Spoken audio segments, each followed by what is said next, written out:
Hello and welcome. My name is Jessica Gem. 3 years ago, on June 29th, 2021, a group of individuals from all over the world began playing a game of Dungeons & Dragons.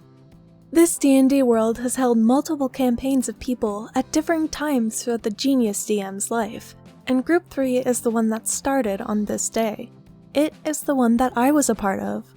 In the world of Celestia, our group underwent many things traumatic, dramatic, fantastic, and catastrophic, as we all tried our best to live our lives, protect our friends, and thrive in this new world.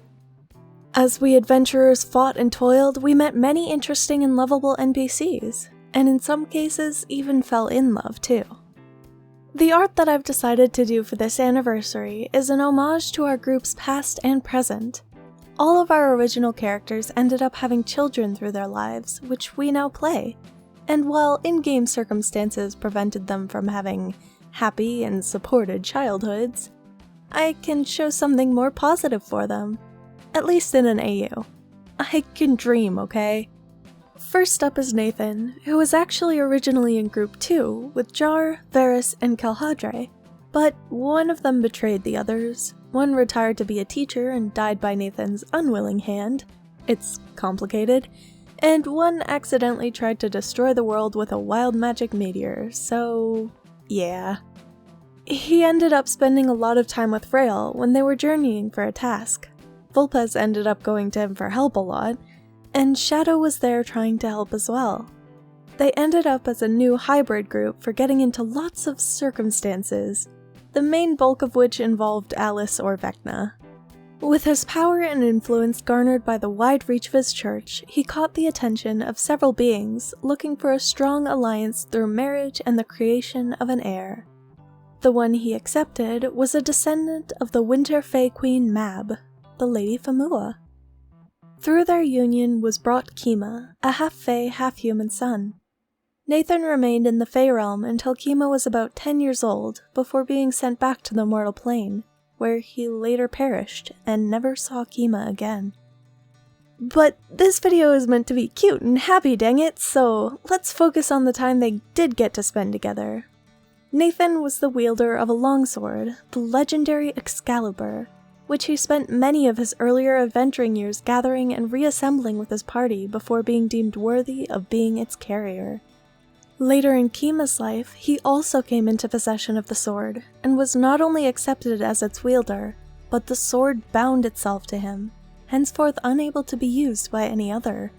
Since it was such a big part of both of their lives and identities, I thought it would be cute to have Nathan teaching baby Kima how to wield a blade in preparation for his future, which one day brought him to a class of very odd classmates. Next up, we have Shadow, the main pillar of any stability the original Group 3 may have claimed. Shadow worked hard to try and keep the group together, supported the others, and watched over Vulpes through their many schemes and bad decisions. Shadow was trying for much of his life to steer them away from the darkness, pun intended, while supporting everyone with the funds he collected through various less moral means.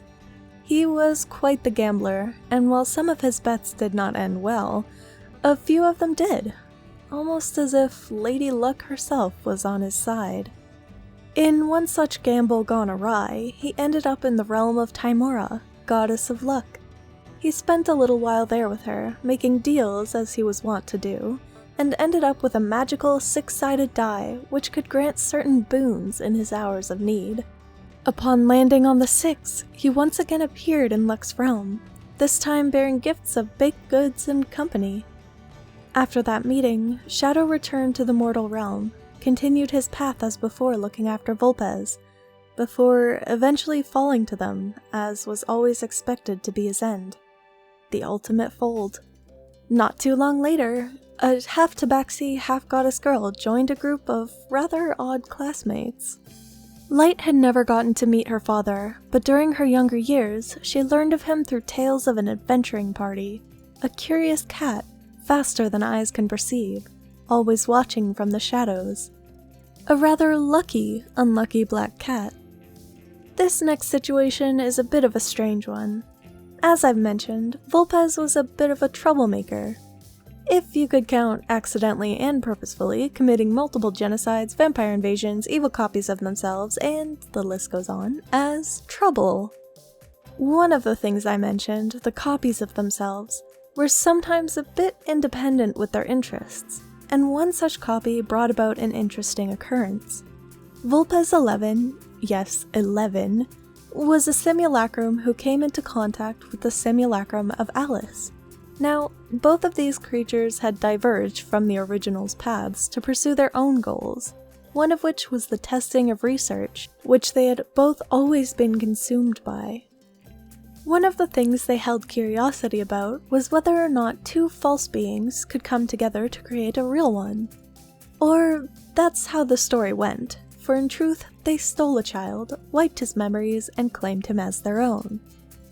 Quinn grew up training as a wizard through Alice II's tutelage, and was then sent to an academy with a group of rather odd classmates. It turned out she had found out about this class and its students' history, and thought that Quinn could do quite a few interesting things with those individuals. Later on, the original Alice found Alice II, reclaiming her memories and destroying her.